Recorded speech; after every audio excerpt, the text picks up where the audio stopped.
Yo, what's up guys? So today I'm going to be teaching you 3 multiple shifts. So I'm going to be teaching you multiple shifts. You probably don't need 3 multiple shifts in your toolbox, but there was a time where I was sort of obsessed with multiple shifts, and I'm sure you've gone through this phase as well. So I'm sure you'll like this video, and I'm sure you'll like all the options, so let's get into it.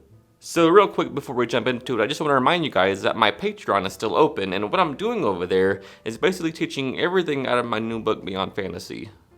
So if you're more of a visual learner, this is a really good option for you. So right now it's only $15 a month, and if you pay for 5 months consecutively, you'll also get a hardback cover of the book, signed and inscribed.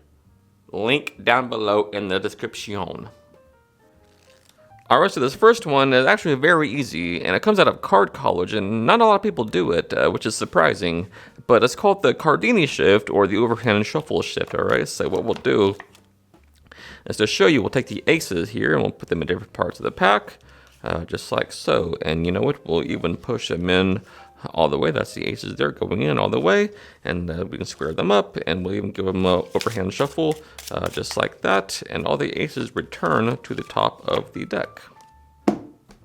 Now if that looked rather sloppy, it's kind of supposed to, because Roberto Giobbi in Card College says that this sort of shuffle mimics how a layperson would shuffle a deck of cards. Alright, so this is the action on it.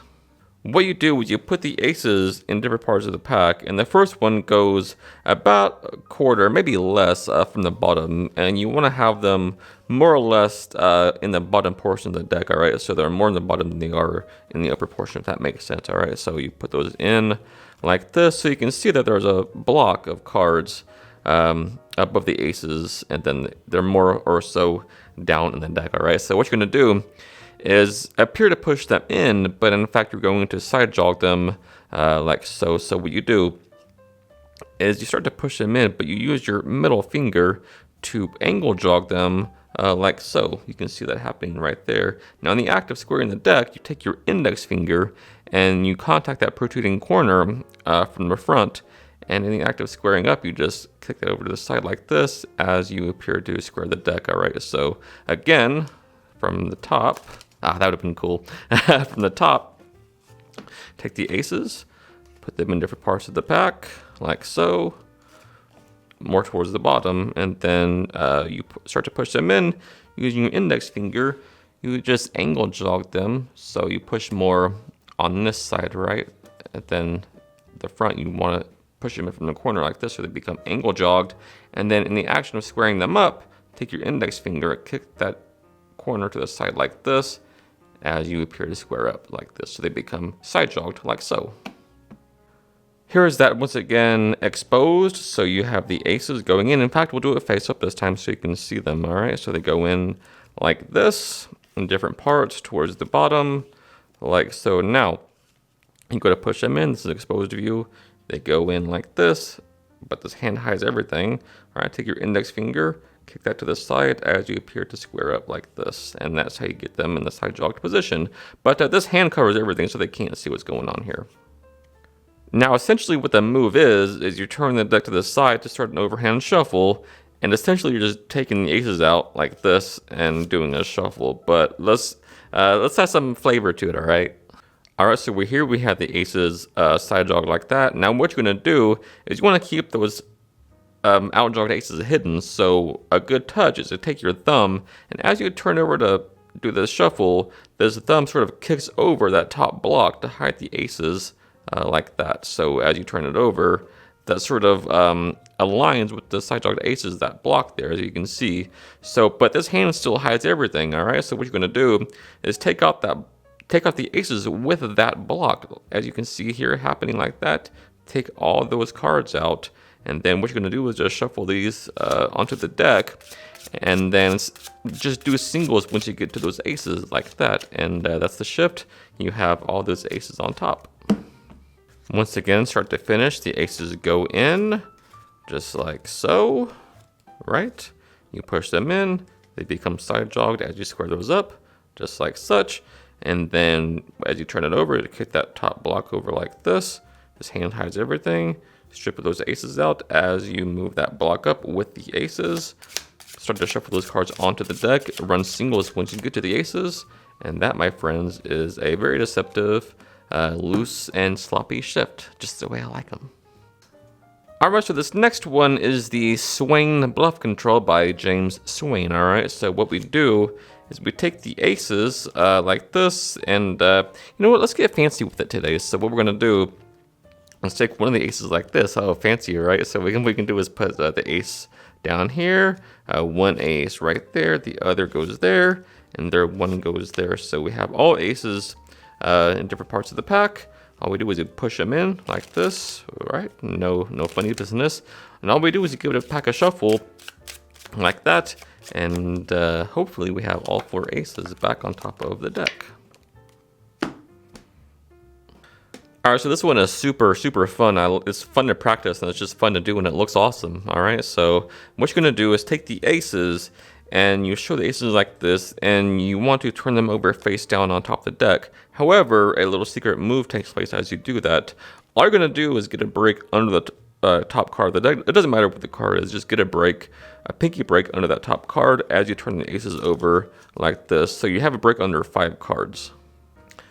Now, what you're going to do is, there's really no excuse for it, so you can say whatever you want to say, all right? So basically, you're going to clip the top ace between your ring finger and your little finger like this, all right? So that card goes in there like this. Your hand is palm up and just gets clipped between your ring and your little finger. And what you're going to do is, still holding that break, you're going to turn your hand palm down so they see that ace right there. Now, at this point, what you're going to do is a classic pass. You're going to pass these 4 cards to the bottom, but it's going to look like you just simply do this. You break away a bottom portion of the deck in order to put that ace there, right? So it looks like you do this, right? So you have the ace, and then it's going to look like you do that. However, that's not the bottom packet being broken off. It's actually, you're passing those 4 cards to the bottom. So it's a mimic of that that packet being broken off. So you have your break under these 5 cards, and you show the ace like this. Now,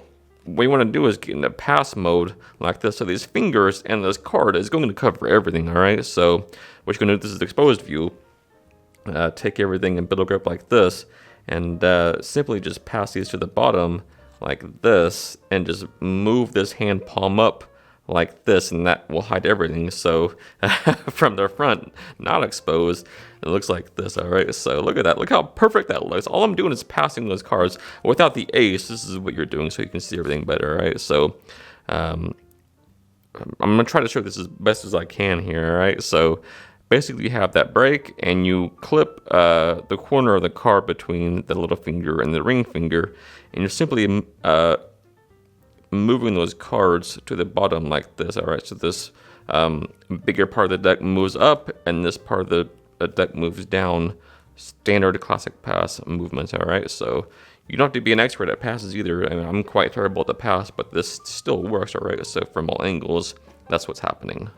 All right, so you say, let's get fancy, or whatever you want to do. Right, so this hand comes over, and this is where you want to be. You don't want the top of the deck to be seen, so just angle it to where, you know, the front of the deck is pointing towards their eyes. All right, so this hand covers everything as you move down, and put that ace there, and then turn it face down. Next, break off some cards, and then all you're doing here is breaking off cards and putting those what appears to be aces in different parts of the pack, but these are just random cards, hence the bluff shift. All right, so now you can spread, and look at this. What you have here is all the aces on bottom with a cover card.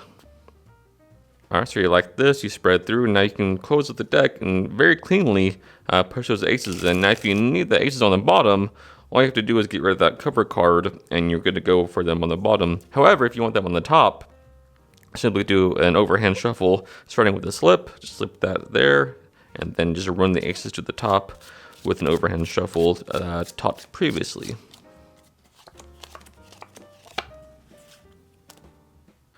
All right, so this next one is Ed Marlowe's Simple Shift. All right, so what we'll do is we'll take the aces, just like this, and put them in different parts of the pack.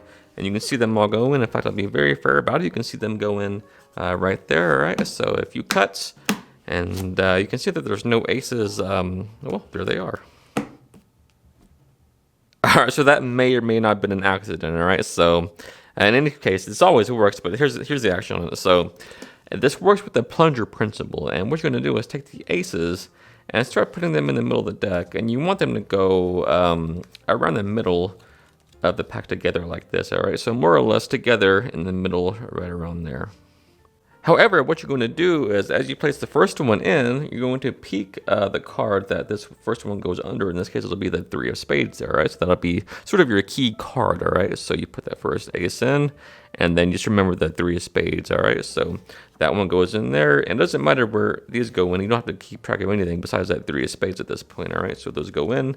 Now you're going to push them in, executing the plunger principle, all right? So what you're going to do, sort of squeeze the pack, you know, applying pressure with this thumb here on top of the deck, all right? So what you're going to do is push those aces in with your index finger, and what's going to happen is some cards are going to shoot out the back like this, all right? So these cards are here, and basically what happens is all the aces stayed right there. You can see those aces right there stayed aligned with the front of the deck, but all the cards in between the aces jutted out of the back of the deck. So all you're going to do is hold on to the front of the deck with your thumb and your fingers here to hold the aces in place as you apparently cut the deck. And this cutting action, all this happening, is you're just removing that block of cards from the middle. And as you do that, you can see those aces just stay there like this as you move that block out, all right? So to hide this, you can just turn it up to hide the gap, you know, as you come down and turn to the side like this to cut the deck. Now, what you're going to do is normally we would just cut the deck right here, but what I did in the performance is cut the deck directly at the aces on accident, all right? So let's just say that we just cut there, and then we did that with just 2 cuts. Now what you're going to do is show that there's no aces on the bottom of the deck, and then you turn the deck face down, and then you start showing that there's no aces near the top. Now all you're going to do here is look for that 3 of spades, all right, your key card. Now once you get to it, see, there it is right there. Once you get to it, you can just put this back on top, keep a break, and then do a pass, whatever you want to do, and then the aces will be on top of the deck. So once again, you have the aces, you riffle down. Now in order to not show like a ton of cards in the beginning, what you can do is just riffle off maybe, you know, 4 or 5 cards like this. All right, so remembering that key card there, in this case, the king of hearts, I just peek at it as I put that ace in there like this. All right, 3 or 4 cards down the deck. Now I can just keep putting the cards in, just like so, and then you do the plunger principle. Now when you do that, you want to keep the deck upright so they're not seeing what's happening. This card is coming out the back, all right? So you're up here, you're squeezing the deck with that thumb pressure like this, you squeeze, and then you're doing this sort of number, right? So they're not seeing that gap, and they're not seeing that those cards jut out. So what you're going to do is take your thumb and middle finger and apply pressure on the sides of the deck at the utmost part of the deck so those aces stay there. As you turn to the side, so you're here, and you turn to the side so they can't see that gap, right? So you turn to the side like this, take those cards out, right?